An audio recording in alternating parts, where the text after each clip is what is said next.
going to begin with a cool gray. This is a 40. What we'll do is start with a couple of these pieces of furniture. And remember, as you're applying marker,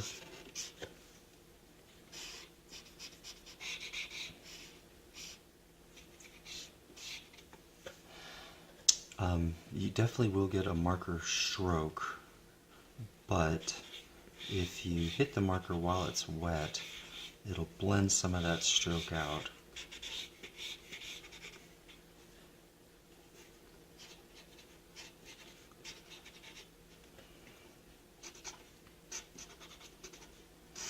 Now remember too, marker does dry a little lighter.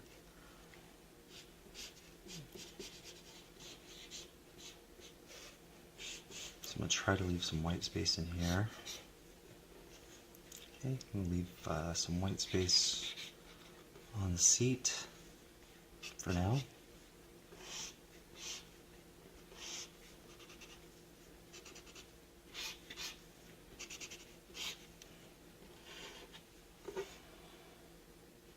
Right, we'll get a start on our, now this is going to be a little darker. So remember, if you let marker dry for a few seconds, and then you go back over an area, you could change the value. So you could take a pretty much what is a 40% gray, turn it into a 50% gray.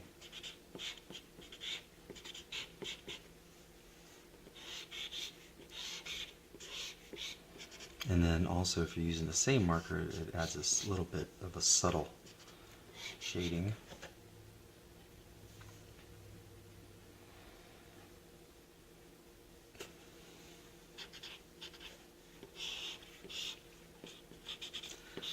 I wouldn't even try to shade using anything less than 40 to start with. Otherwise, because you can see how light the 40 is. And even if this were a white piece of furniture, there would be a lot of dark areas within that white piece.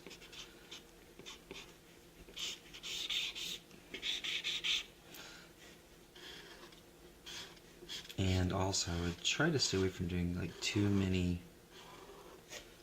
strict lines, unless you're going to really make those lines overlap one another right away, because then they'll blend. So we get a nice shading effect in here. And we'll go back in a second when that dries and get a little more.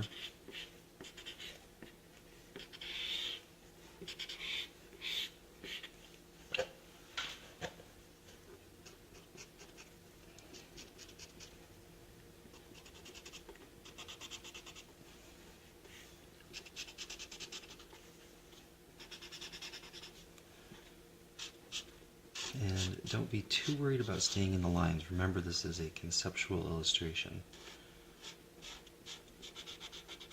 And we'll go back with a very dark marker in a minute and really pop that shadow out.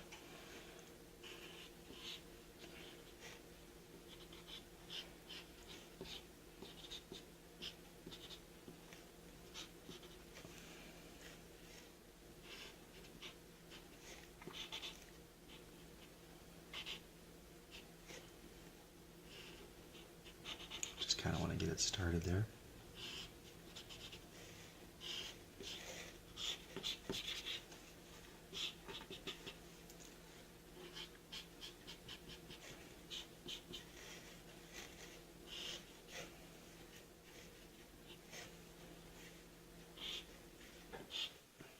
And we're looking at where these pillows, or where these cushions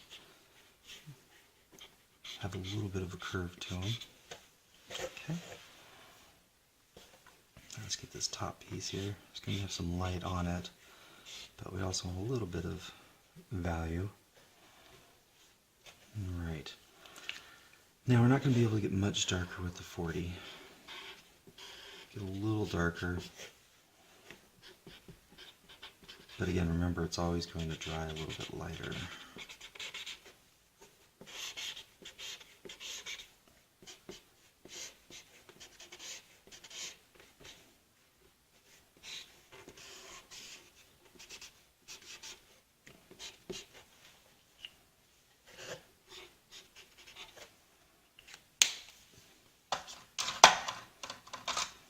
I'm going to move up to a 60. And you can see that our overlapping of the 40 about 3 or 4 times here has created something similar to a 60.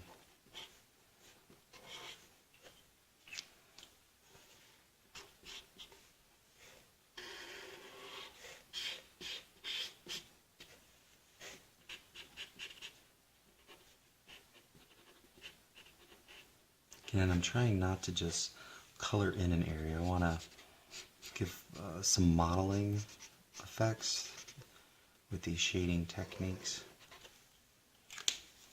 I'm going to go ahead and move up to an 80. And don't be afraid of the dark.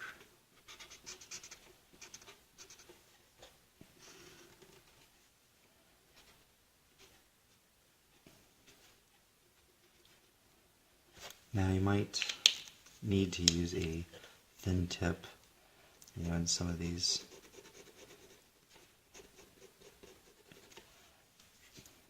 tight areas. But typically speaking, you could do a lot of this with the broad tip. But if you really want to highlight something or outline something,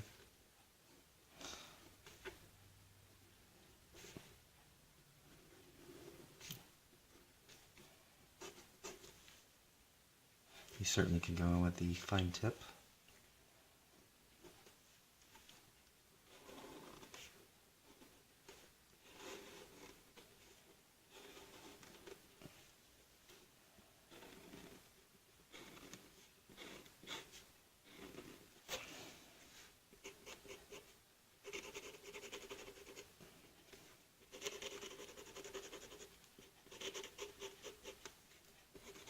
And we will be adding some color over these as well. This is our value study to start the process.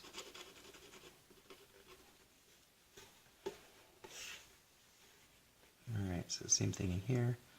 Go in using the fine tip. Just kind of highlight under some of the stitching.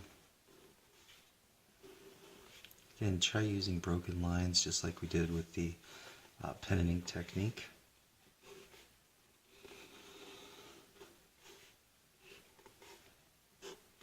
Alright, let me get in here and get a little bit of shadow effect going. Get that edge a little darker.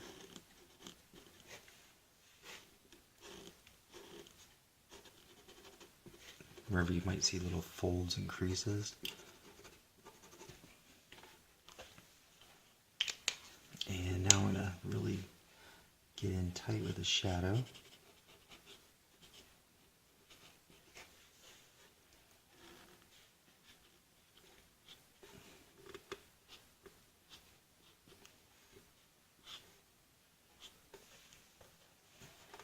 Alright.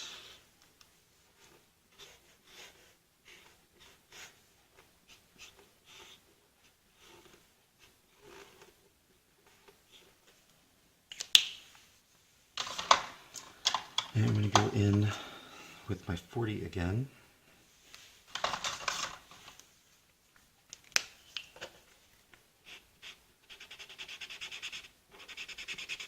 While the marker's wet, just kind of do a little scrub effect.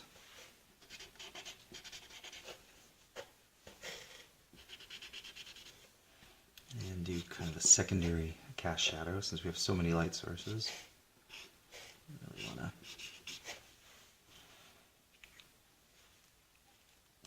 Alright, so there we have the upholstered furniture with the basic shading effect, and next we'll add color to that.